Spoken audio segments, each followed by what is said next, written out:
Assalamualaikum warahmatullahi wabarakatuh. Alhamdulillah, para pemirsa, para pengikut, para pecinta channel YouTube MZT Malang Raya dimanapun Anda berada. Alhamdulillah, kita bisa melanjutkan kajian kita, bisa melanjutkan pembahasan kita yang mana pada kesempatan kali ini kajian dan pembahasan kita masih menerangkan dan mengulas para ulama yang menjadi perawi madhab Al-Imam Muhammad bin Idris Asy-Syafi'i, yang mana beliau-beliau ini merupakan mata rantai utama di dalam penyebaran dan juga pelanjutan estafet dari keberlangsungan madhab Al-Imam Asy-Syafi'i.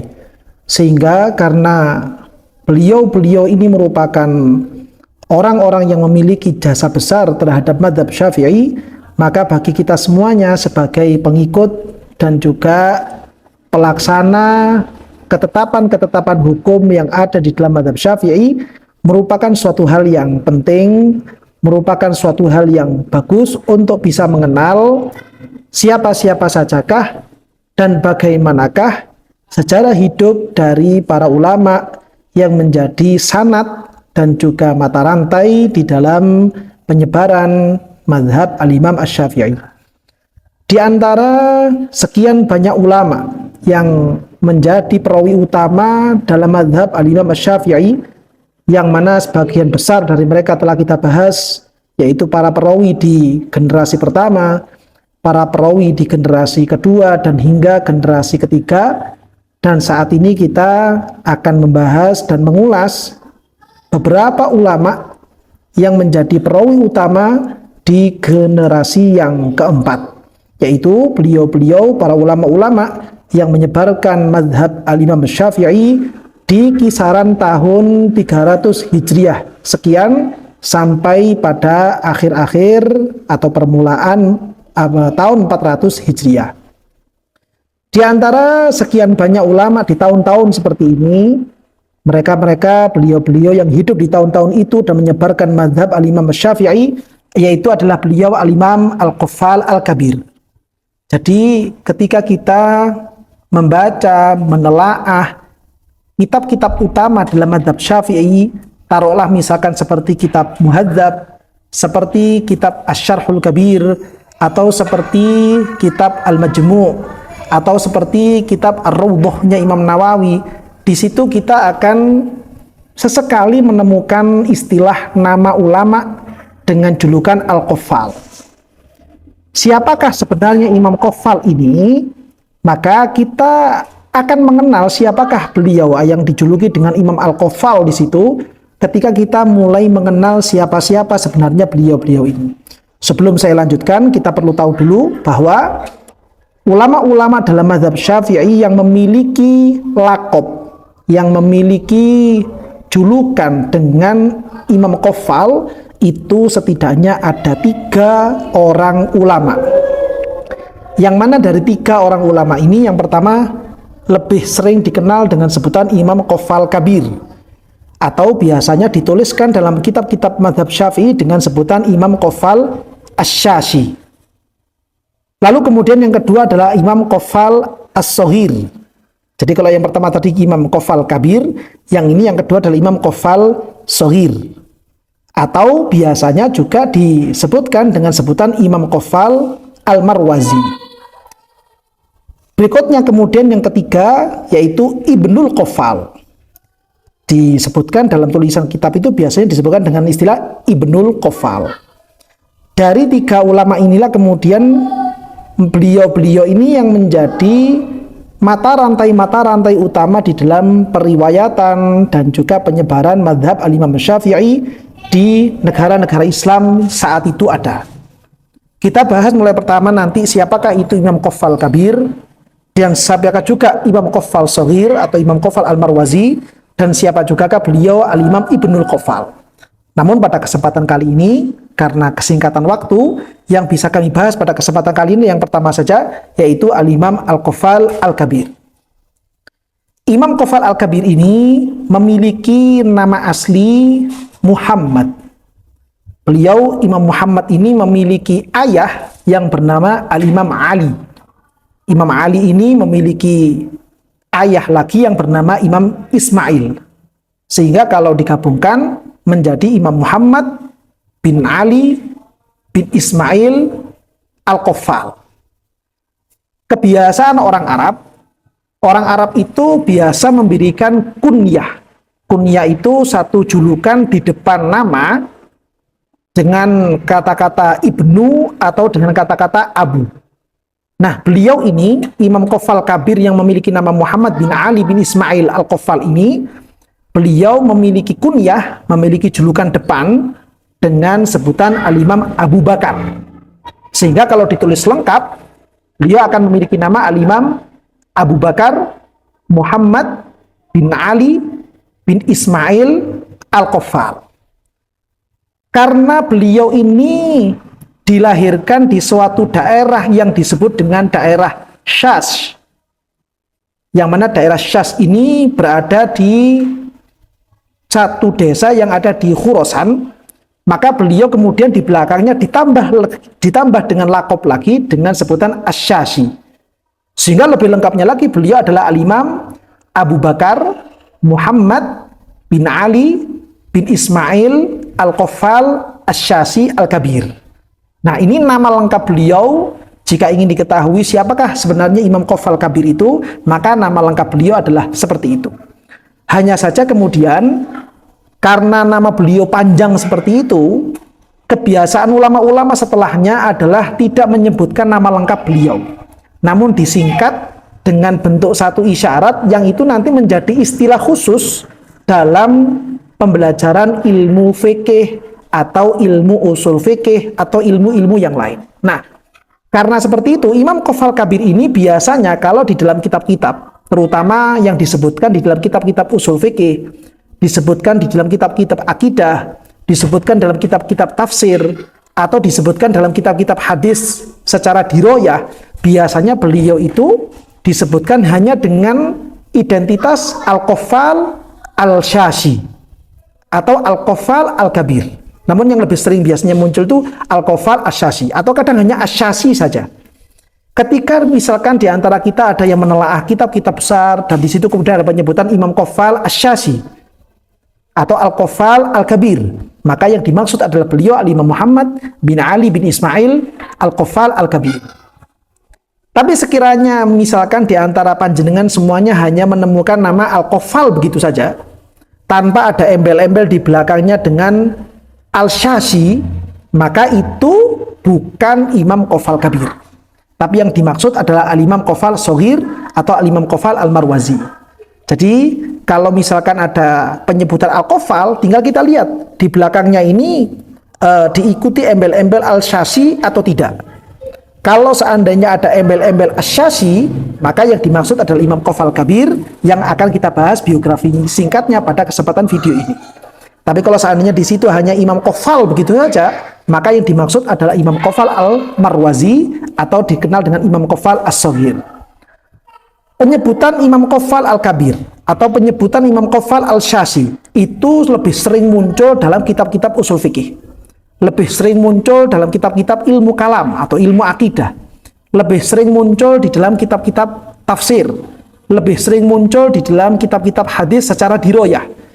Hanya sedikit sekali nama beliau ini atau identitas singkatan beliau ini muncul di dalam kitab-kitab fikih.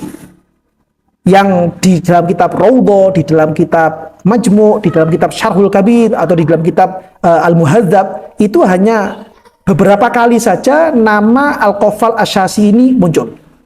Justru yang lebih sering muncul di dalam kitab-kitab fikih adalah beliau Al-Imam Qaffal As-Shaghir atau Imam Qaffal Al-Marwazi. Atau kadang hanya disingkat dengan Imam Al-Qaffal. Qala Al-Qaffal, qala Al-Qaffal. Maka yang dimaksud bukan Imam Qaffal Kabir, tapi adalah Imam Qaffal As-Shaghir atau Imam Qaffal Al-Marwazi. Nah, beliau Al-Imam Muhammad bin Ali bin Ismail Al-Qaffal Asy-Syasi ini, beliau merupakan salah seorang ulama kelahiran tahun 291 Hijriah. Yang kemudian beliau itu wafat pada tahun 365 Hijriah. Sehingga kalau dihitung, usia beliau adalah totalnya menjadi 74 Hijriah.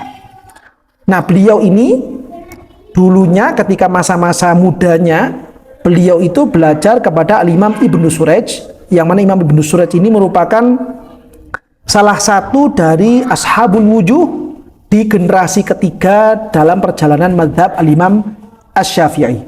Lalu kemudian beliau itu hingga berpindah-pindah ke daerah Irak, di Baghdad sana, kadang juga beliau ke Syam, beliau pindah ke Khurasan, dan bahkan beliau juga pernah tinggal di daerah tanah Hijaz, di daerah tanah Arab Saudi. Beliau kemudian setelah beliau berpuluh-puluh tahun belajar, yang kemudian beliau setelah belajar itu beliau kemudian mendapatkan izin untuk mengajar dan menyebarluaskan mazhab dan pemikiran Imam Asy-Syafi'i. Saat itu beliau lebih sering tinggal dan berdakwah mengajar di daerah yang dikenal dengan sebutan Ma Wara'an Nahar. Jadi di dalam kitab-kitab sejarah dahulu atau di dalam kitab-kitab fikih itu sering muncul nama Ma Wara'an Nahar. Nama daerah itu dikenal dengan sebutan Ma Wara'an Nahar, yaitu daerah di belakangnya sungai. Yang dimaksud dengan daerah Ma Wara'an Nahar, kalau kita melihat pada peta yang ada di hari-hari sekarang, maka maksudnya Ma Wara'an Nahar itu adalah sebagian dari negara Uzbekistan dan juga bagian barat daya dari negara Kazakhstan dan juga sebagian wilayah dari selatan negara Kirgistan. Dari tiga negara ini yang ada di situ, itulah yang dulu di masa-masa dulu dikenal dengan sebutan Ma Wara'an Nahar. Nah, Imam Al-Qaffal Al-Kabir atau Imam Qaffal Asy-Syafi'i ini dulu ketika dakwah dan juga mengajarkan ilmu, beliau lebih sering berkutat, beliau lebih sering mondar-mandir di daerah tersebut. Dari daerah Uzbekistan, beliau daerah lagi ke Kazakhstan, pindah lagi ke daerah Kirgistan. Disitulah kemudian beliau itu banyak mengajar, dan disitulah beliau itu memiliki banyak murid yang menjadi penerus estafet dalam periwayatan mazhab Al-Imam Asy-Syafi'i. Hanya saja beliau ini lebih fokus, beliau ini lebih senang dalam mengajar ilmu usul fikih, lebih senang mengajar ilmu akidah atau ilmu kalam, dan juga mengajar ilmu tafsir. Hanya saja kemudian sebagaimana kisah sejarah biografi beliau yang disebutkan oleh Al-Imam Ibnu Asakir. Dulu Imam Qaffal Kabir ini memiliki pemahaman dalam ilmu kalam itu sesuai dengan madhabnya guru beliau, yaitu Al-Imam Abul Hasan Al-Asy'ari. Jadi Imam Qaffal Kabir ini merupakan murid langsung dari Al-Imam Abul Hasan Al-Asy'ari, pendiri madhab Asy'ariyah. Beliau awal mulanya belajar dan memiliki pemahaman akidah sesuai dengan madhabnya Imam Asy'ari. Namun kemudian di beberapa tahun berikutnya, beliau banyak terpengaruh dengan pemahaman Mu'tazilah. Sehingga kemudian beliau itu berpindah mazhab karena banyak pengaruh yang masuk kepada beliau, sehingga beliau kemudian di beberapa waktu berikutnya setelah gurunya meninggal, itu beliau mengikuti mazhab Mu'tazilah. Namun ketika beliau mengikuti pemahaman Mu'tazilah ini, dalam benak beliau dan dalam pikiran beliau ini berkecamuk. Terus timbul pertanyaan-pertanyaan karena adanya kejanggalan-kejanggalan di dalam mazhab Mu'tazilah itu sendiri. Sehingga kemudian beliau itu setelah hanya beberapa tahun beliau mengikuti mazhab Mu'tazilah, beliau bertobat dan kembali mengikuti mazhab gurunya yang sebelumnya, yaitu mazhabnya Al-Imam Abul Hasan Al-Asy'ari, menjadi seorang yang Asy'ari tulen. Oleh karena itu, sebagaimana itu disinggung oleh Al-Imam Tajuddin di dalam Tabaqatus Syafi'iyyatul Kubra, beliau di situ memberikan keterangan. Kita kalau membaca atau menukil dari pendapat-pendapatnya Imam Qaffal Kabir dalam hal ilmu usul fikih atau ilmu kalam, ketika beliau ini menjelaskan tentang syukrul mun'im, bagaimanakah hukum mensyukuri kenikmatannya Allah Ta'ala, apakah itu syar'an atau aklian, pasti kita akan sering menemukan bahwa beliau itu memahami kewajiban mensyukuri nikmatnya Allah itu bukan secara syariat, tapi berdasarkan akal manusia. Jadi kewajiban mensyukuri nikmatnya Allah itu memang hukumnya wajib atas dasar logika, bukan atas dasar syariat. Walaupun tanpa syariat pun, seandainya syariatnya Kanjeng Nabi ini tidak ada, atau umat-umat terdahulu di zaman-zaman fatrah, mereka semuanya tetap mendapatkan kewajiban untuk mensyukuri nikmat Allah Subhanahu wa taala, karena memang kewajiban mensyukuri nikmat Allah itu asas dasarnya adalah akal pikiran manusia, bukan secara syariat. Ini akan banyak ditemukan dari penjelasan-penjelasan Imam Qafal Kabir, karena memang katanya Imam Tajuddin As-Subki, ungkapan-ungkapan ini muncul saat itu beliau masih dalam keadaan Mu'tazilah, yang kemudian di hari-hari berikutnya, di tahun-tahun berikutnya, beliau kemudian merujuk dan bertaubat dari ungkapan-ungkapan yang seperti ini, sehingga beliau kemudian memiliki pemahaman, memiliki keyakinan bahwa mensyukuri kenikmatan Allah Subhanahu wa taala itu hukumnya wajib, bukan berasaskan akal pikir manusia, akan tetapi berasaskan syariatnya Allah Subhanahu wa taala. Demikian juga ketika misalkan di antara kita ada yang menggeluti ilmu usul fikih, kita akan banyak menemukan keterangan-keterangan, nukilan-nukilan yang bersumber dari Imam Qafal Kabir, yang mana saat kita membaca, mempelajari tentang bab qiyas, qiyas itu menjadi boleh, bahkan dianjurkan bagi mereka yang memiliki kemampuan idrok tentang illatul hukmi, itu boleh dilakukan aklan, secara akal pikir manusia. Kebolehan bahkan menjadi wajib untuk melakukan qiyas itu menjadi sah dan dianggap legal secara akal pikir manusia. Kenapa beliau ada nukilan-nukilan dari Imam Qafal Kabir seperti ini? Katanya Imam Tajuddin As-Subki di dalam Tabaqatus Syafi'iyatul Kubra, ada kemungkinan besar beliau saat memunculkan statement seperti ini saat beliau dalam kondisi Mu'tazilah. Namun setelah beliau bertaubat menjadi Asy'ari tulen lagi, beliau merujuk dan bertaubat dari ungkapan-ungkapan yang seperti demikian, sehingga kebutuhan seorang mujtahid untuk melakukan qiyas, untuk idrok kepada ilatul hukmi dalam pembahasan-pembahasan qiyas itu menjadi wajib atau dianjurkan, bukan atas dasar akal pikir manusia, akan tetapi atas dasar syariatnya Allah Subhanahu wa taala, atas dasar anjuran dan juga hadis-hadisnya baginda Gusti Kanjeng Nabi Muhammad sallallahu alaihi wasallam. Kemudian beliau ini, nama beliau ini, Imam Qafal Kabir maksud kami, itu sering dimunculkan atau beberapa kali disebutkan di dalam kitab wasitnya Imam Ghazali. Jadi Imam Ghazali itu memiliki kitab-kitab fikih, ada beberapa kitab fikih beliau yang kemudian itu menjadi rujukan utama dalam mazhab Syafi'i, di antaranya kitab Al-Wasit. Jadi dulu Imam Ghazali itu merangkum kitab gurunya, yaitu Imam Haramain yang berjudul Nihayatul Matlab, itu dirangkum menjadi kitab Al-Wasit. Dalam kitab Al-Wasitnya Imam Ghazali ini yang jumlahnya itu puluhan jilid, ya, di situ Imam Ghazali itu sering menyebutkan nama Imam Qafal Kabir. Yang mana kemudian Imam Ghazali setelah menulis kitab wasitnya ini, karena beliau itu karena mendapatkan masukan banyak dari murid-muridnya itu kebesaran, terlalu lebar pembahasannya, diringkas lagi menjadi kitab Al-Basit. Dari kitab Al-Basit diringkas lagi menjadi kitab Al-Wajiz. Dari kitab Al-Wajiz inilah kemudian disyarah oleh Imam Rafi'i menjadi kitab Syarhul Kabir, dan kemudian menjadi kitab-kitab yang lainnya sebagai rujukan dalam mazhab Syafi'i. Namun pada kesempatan kali ini kita tidak akan membahas tentang masalah buah karya tulis Imam Ghazali yang menjadi rujukan utama dalam mazhab Syafi'i, tapi kita fokus kepada Imam Qafal Kabir, yang mana nama Imam Qafal Kabir atau Imam Qafal Asy-Syazi ini beberapa kali muncul di dalam kitab wasitnya Imam Al-Ghazali. Demikian juga ulama-ulama setelah Imam Qafal Kabir itu ada yang namanya Imam Qadhi Husain. Imam Qadhi Husain ini di dalam kitab Ibanah dan juga di dalam kitab Ta'liqohnya beliau beberapa kali mengambil dari pendapat-pendapatnya Imam Qafal Kabir.